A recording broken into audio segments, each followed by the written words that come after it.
سبيل الدموع سبيل مريح تنهد يا صاحي كي تستريح وبث الدعاء الخفي الصريح يسعك الفضاء الرحيم الفسيح. سبيل الدموع سبيل مريح تنهدى يا صاحي كي تستريح وبث الدعاء الخفي الصريح يسعك الفضاء الرحيب الفسيح. سبيل الدموع سبيل مريح تنهدى يا صاحي كي تستريح وبث الدعاء الخفي الصريح يسعك الفضاء الرحيب الفسيح. Assalamualaikum. Waalaikumsalam warahmatullahi Sehat? Alhamdulillah, Masya Allah. Ini kabar sehat ya? Sehat. Ayo masuk. Gimana perjalanan? Alhamdulillah semuanya. Tadi agak macet dikit di depan Galaksi ya, biasa perumahannya ya. Oke. Pak Hiril, kita masuk ke dalam, kita ngobrol di dalam ya. Ya.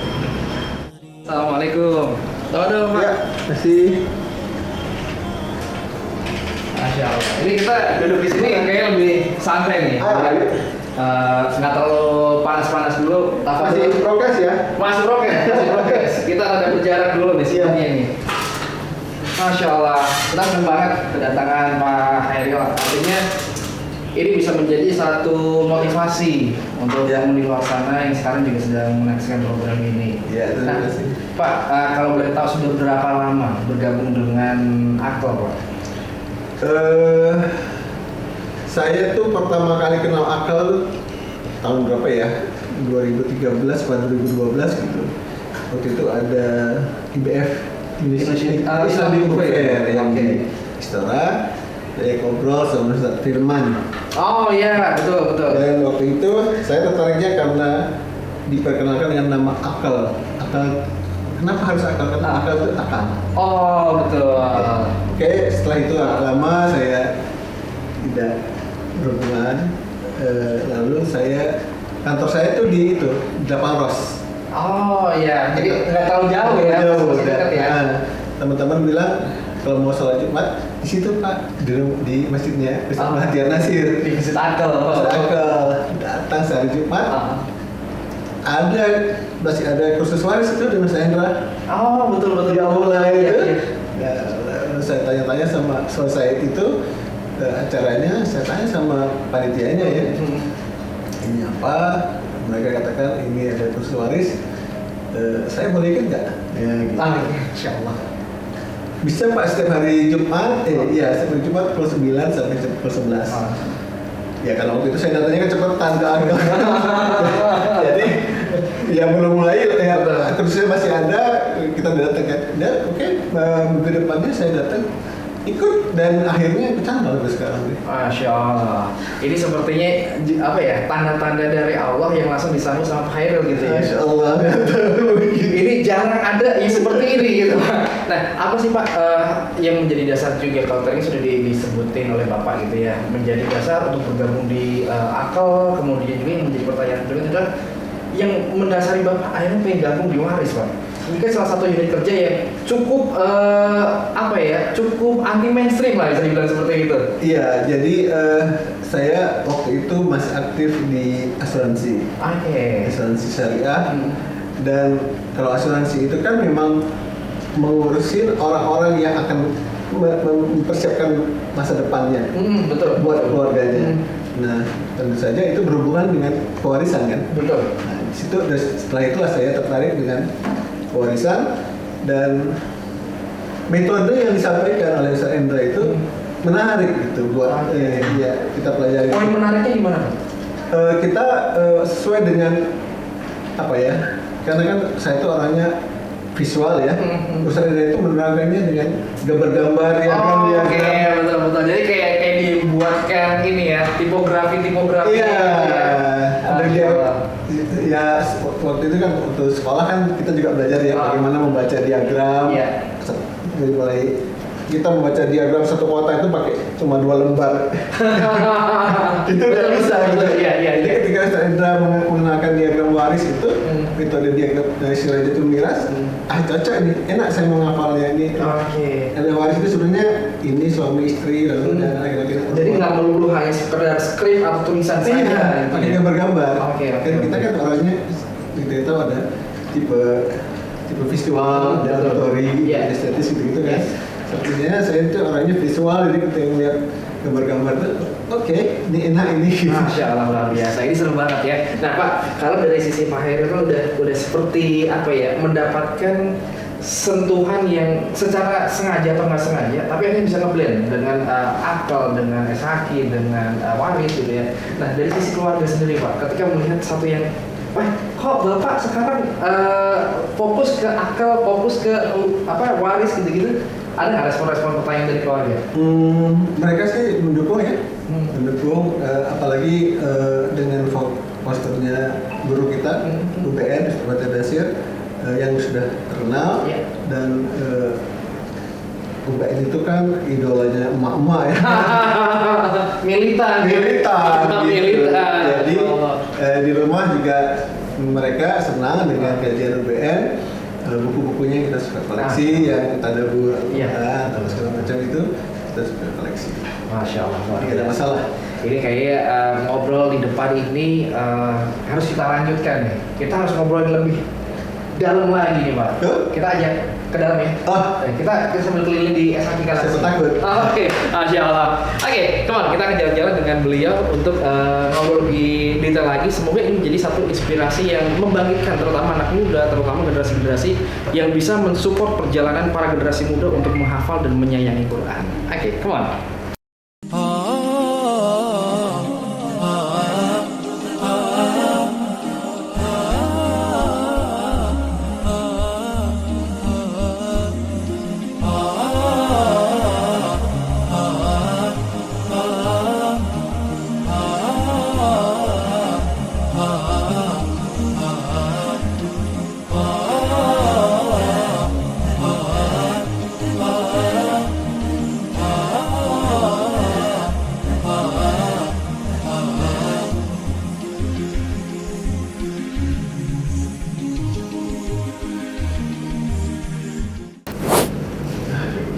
Ini Ustaz.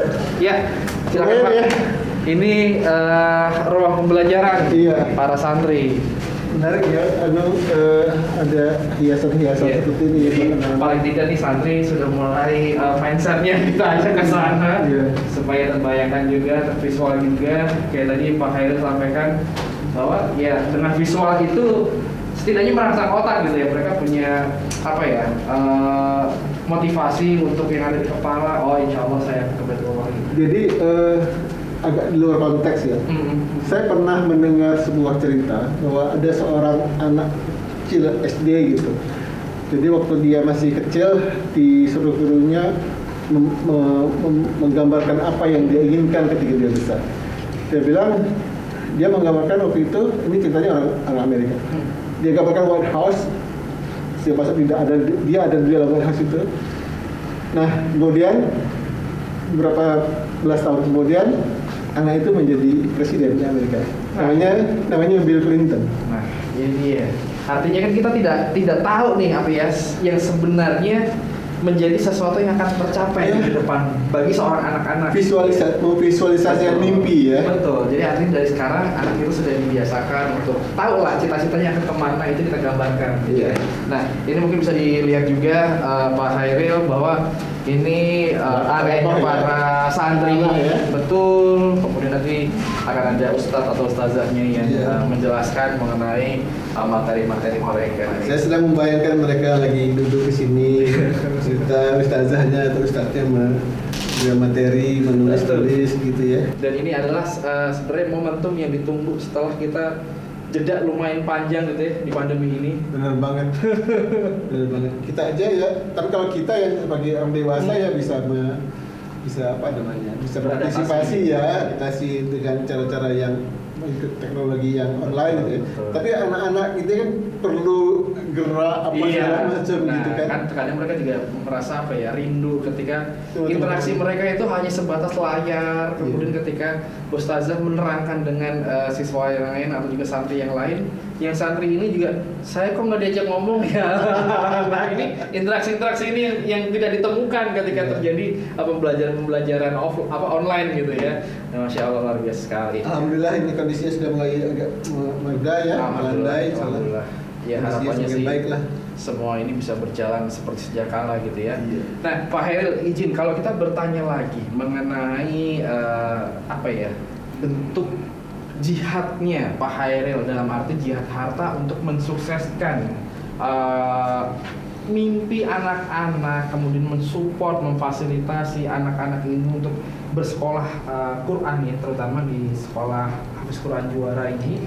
Nah, yang mungkin bisa diambil pertama adalah apa sih Pak yang menjadi kesannya ketika akhirnya ini kan kalau ngomongin nominal gitu ya, kita ngomongin dunia gitu ya. Banyak yang ya enggak ngalamin seperti itu nggak sih? Enggak, langsung gitu ya. Tapi ada prosesnya, tentu saja ada proses. Iya. Jadi kan saya tadi cerita kalau saya di Takaful Asuransi ya. Nah setelah itu saya kok kadarullah diajak sama teman-teman itu menjadi duta wakaf. Masya Allah. Duta wakaf ya dipelopori oleh Wakaf Al Azhar waktu itu. Saya dengan sedikit teman ada 9 atau 10 orang gitu ya dari berbagai kalangan asuransi, kita diajak untuk menjadi pelopor yang dulu namanya wasiat polis asuransi. Oke. Waktu itu belum ada keputusan DSN MUI tentang itu ya. Betul. Jadi kita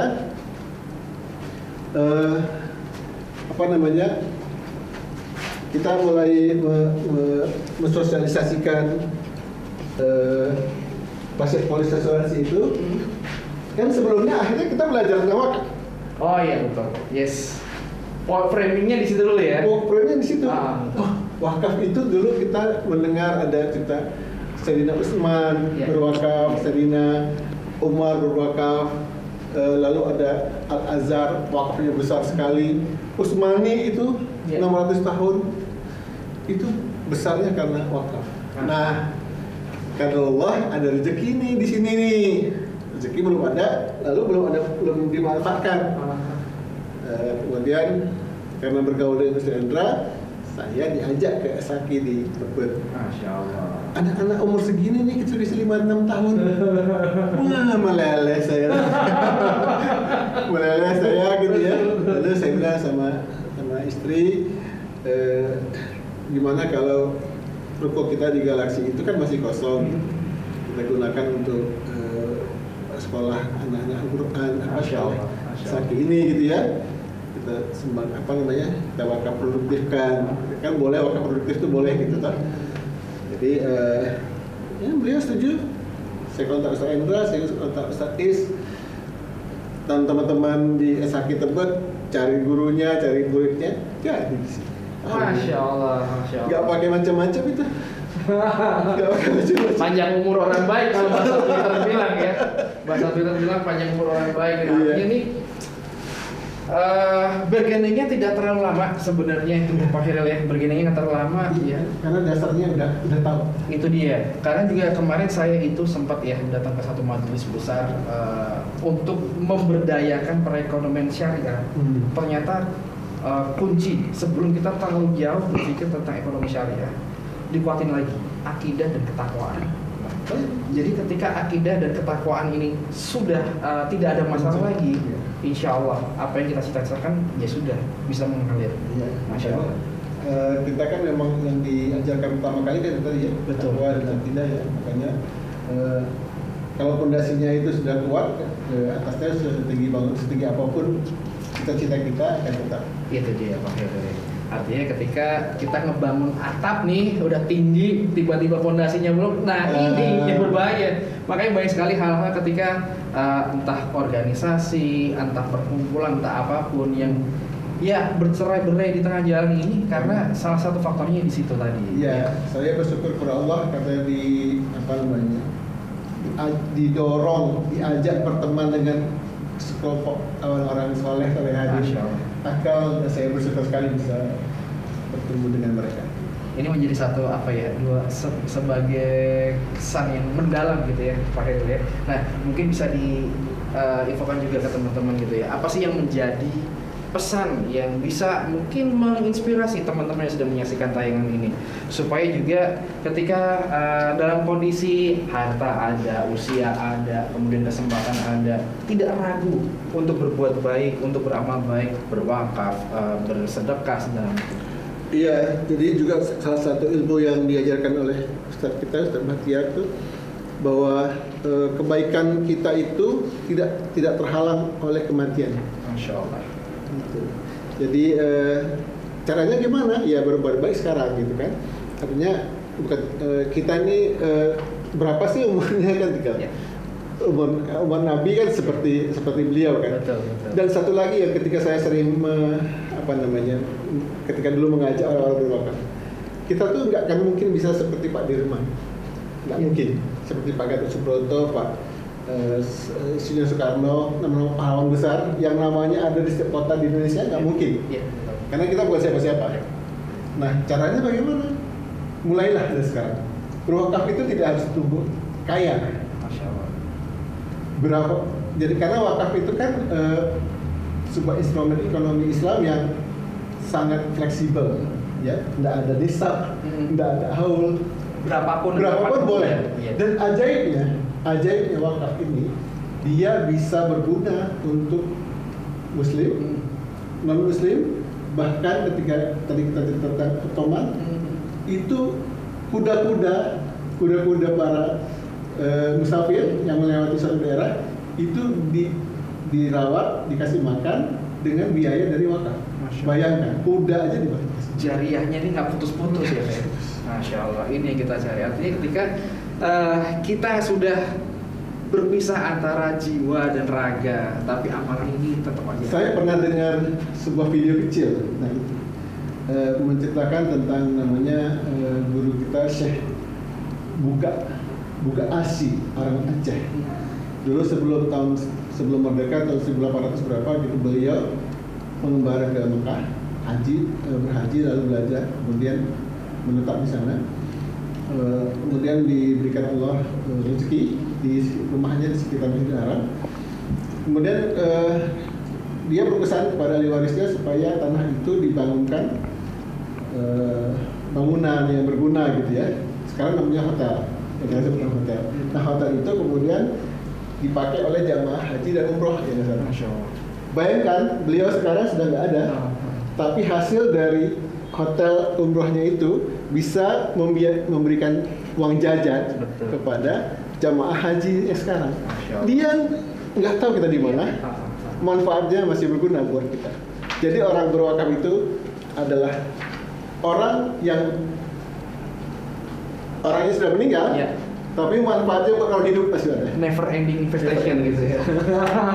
Ini investasi yang nggak terbatas, nggak ada akhirnya. Masya Allah. Kalau kata orang-orang sekarang, passive income. Nah itu dia, artinya ya sudah, kita kasih aja ya potensi untuk pahalanya, kita santai-santai aja, udah datang sendiri. Dan satu lagi, bahwa sekarang ini kalau kita selama ini mengenal bahwa wakaf itu hanya 3M, ya, madrasah, masjid, satu lagi makam.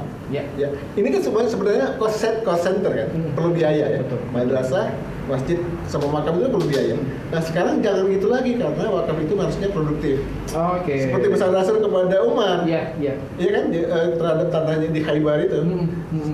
Pelihara tetapkan penjaga tanahnya, manfaatkan sedekahkan hasilnya. Mestinya begitulah. Betul. Artinya di sela-sela wakaf ini juga ada potensi yang bisa menjadi sumber juga untuk diwakafkan lainnya gitu ya. Semoga nih SHK Galaxy bisa produktif. Insya Allah.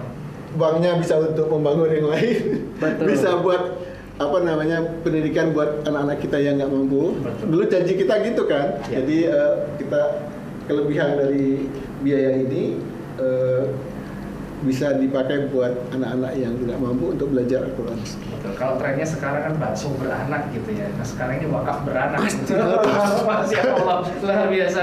Oke, Pak Heru, kita kayaknya jalan-jalan lagi ke sisi lain dari Esaki ini, Masya Allah.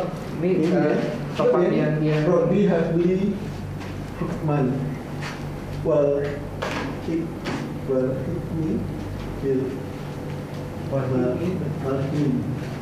Ya, agak Bisolihin, bisolihin. Kalau kepadaku hikmah dan masyarakat adalah benar-benar.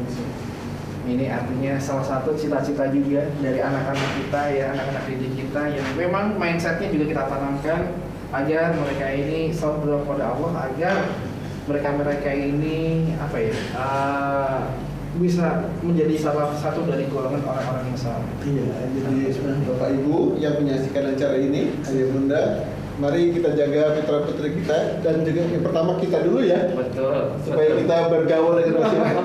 Itu dia, membuat apa ya, circle positif ini memang susah. Iya. Tapi ketika kita serahin lagi sama Allah, ya Allah, saya ngerasa capek nih sama dunia, saya kumpulin dong sama orang-orang saleh, Allah akan tuntun kita. Iya. Kan memang seperti itu ya qadarullah. Bobo hati ya. Betul. Opik ya. Kalau sekarang Tombo ditanya hati, sama Opik. Opik jadi tombo hati kan. Tombo Nah, hati. ini luar biasa sekali. Kita akan jalan-jalan ke atas. Oke, cukup di sini aja ya. Nah, ini menjadi satu closing statement di sebelah sini mungkin. Oke.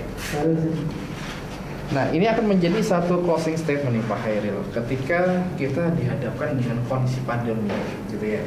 Banyak yang mungkin di awalnya ada fokus saya pengen berwakaf di tempat A, saya ingin berwakaf di tempat B, tapi tiba-tiba karena pandemi ini bubar semuanya. Menjadi satu hal yang destruktif, bingung harus berwakafnya kemana. Kira-kira dari Pak Hairil sebagai praktisi, saya bilang gitu ya, praktisi wakaf untuk mengembalikan kelurusan niat, ini ada tips dan trik nggak Pak? Jadi just for info, selama pandemi ini peringkat kemurah hatian apa ya? Kebaik hatian. Kita itu masyarakat orang Indonesia itu paling generous, ya, tahu kan ya? Iya. Masyarakat yang generous, saling suka membantu, menerima. Itu kita peringkatnya naik loh. Masya Allah. Selama pandemi. Jadi tapi mungkin bentuknya bukan wakaf yang tersedia, tapi sedekah ya. Sedekah lebih, karena dia sedekah itu kan habis ya. Kalau wakaf dia lebih abadi. Nah, tapi kalau saya mengikuti perkembangan wakaf yang disampaikan oleh Badan Wakaf Indonesia, sekarang makin banyak wakaf-wakaf itu, dan sekarang juga sedang digalakkan oleh pemerintah dan juga oleh para penggiat wakaf, namanya wakaf uang. Wakaf melalui uang. Nah, ini menarik karena dengan berwakaf tadi saya bilang tidak harus menunggu ayat. Teknisnya gimana sih Pak kalau wakaf uang ini Pak? Kita store aja uang tunai. Oh, oke, baik. Kita di akal ada wakif, ada lembaga wakaf, store aja kita namanya wakaf khairi untuk kebaikan. Nanti akal boleh membuat, karena kita sudah meniatkan untuk apa saja boleh. Atau kita ingin menyumbang pembangunan pesantren, boleh. Kita belikan mushaf. Oke, jadi berarti tetap memberi uangnya seperti sedekah, tapi niatnya gitu ya, wakaf. kembali ke wakaf. Iya. Masya Allah. Oke. Dan itu tadi yang wakaf uang itu tadi ya. Iya. Wakaf uang adalah uangnya itu kita wakafkan katakanlah 5 tahunan. Nanti 5 tahun ke depan uangnya balik ke kita. Masya Allah. Ke wakif. Betul, Nanti betul. si nazir yang memanfaatkan lalu disimpan di instrumen keuangan syariah Untuk diputarkan kembali. nanti nazir memanfaatkan hasilnya, pokoknya kembali ke apa namanya si wakif. Oke, artinya banyak metode Banyak gitu metode yang bisa kita lakukan. Jadi tidak ada alasan lagi bahwa dengan pandemi kemudian terdistract dengan kebutuhan, dengan demand yang lain-lain, kita nggak bisa wakaf. Tapi ada instrumen-instrumen lain yang kita masih bisa usahakan. Seperti itu Pak Henry. Masya Allah, luar biasa. Nah Pak, sebelum kita menutup, satu singkat saja, apa yang menjadi cita-cita terbesarnya Bapak dan juga keluarga untuk bisa mengambil kebaikan-kebaikan dari wakaf? Kan syahadat kita itu kan syahadat tauhid kepada Allah dan syahadat mengakui keagungan Rasulullah. Salah satu yang saya sangat terkesan terhadap salah satu sabdanya Rasulullah itu yang hadis riwayat Muslim yang tidak putus amal seorang anak Adam walaupun dia sudah meninggal, amal jariyah, ilmu yang bermanfaat dan anak soleh. Dua ini doa anak soleh dan amal jariyah ini ada syaratnya kan? Ada syaratnya. Syaratnya itu ya kita punya anak dan kita anak itu harus kita didik. Seperti kita deh, Betul. Ustaz gitu. Masih ingat nggak sama siapa kakek? Masih juga sih. Ayahnya kakek sih. Udah lupa. Terbatas Betul. tiga generasi ya maksimum ya. 3 angkatan selesai. Bayangkan 3 generasi juga kita akan begitu.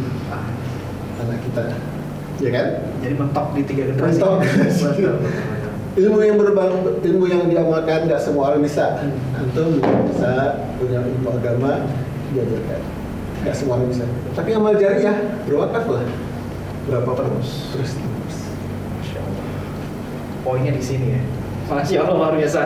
Oke, sahabat SHQ, sahabat semuanya yang sudah menyaksikan tayangan ini obrolan nggak terlalu panjang ya sepertinya Pak Khairil ya. Tapi isinya daging luar biasa. Ini daging tengah semua gitu ya. Dan iya betul, harapannya ini bisa menjadi inspirasi untuk teman semuanya bisa terus berbuat baik dan salah satunya berwakaf. Dan tentunya juga kita akan ketemu lagi di tayangan selanjutnya dari program kita tercinta Cerdas Cerita Dunia Anak Saleh yang insya Allah juga akan mengambil banyak sisi dari orang-orang baik yang bisa memberi positive vibes untuk kita untuk berbuat baik dan juga untuk mensiarkan kebaikan. Terima kasih Pak Khairil. Harapannya keluarga semuanya Amin. berlimpah keberkahan karena Amin. Allah ya, akibat dari wakaf yang diberikan atau juga amal-amal kebaikan yang diberikan, dan harapannya juga SHQ terutama SHQ Galaxy ini bisa menjadi tempatnya anak-anak untuk terdidik secara iman, secara ketakwaan, secara akidah segala macamnya bermental terbaik. 1 menit pesan terakhir untuk pengelola SHQ Galaxy. Mohon doakan kami.